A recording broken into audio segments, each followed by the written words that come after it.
mbokk yi sëriñ Muntaxa Basiiru yàlla na fi yàgg lool te wér ba lii mu yéene liggéeyal maamam ju tedd ja Cheikh Ahmadou Bamba Xaadimu Rasul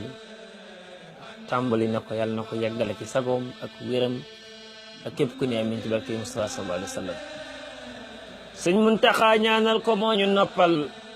ba lii mu yéene yàlla xëy ko sottal sëñ Muntaxa ñaanal ko moo ñu noppal ba lii mu yéene yàlla xëy ko sottal kéemaan na feeñ ba ñëpp xam ni yàlla guddal sa fan gi wér ga it mu jox la kéemaan na feeñ ba ñëpp xam ni yàlla guddal sa fan wi wér ga it mu jox la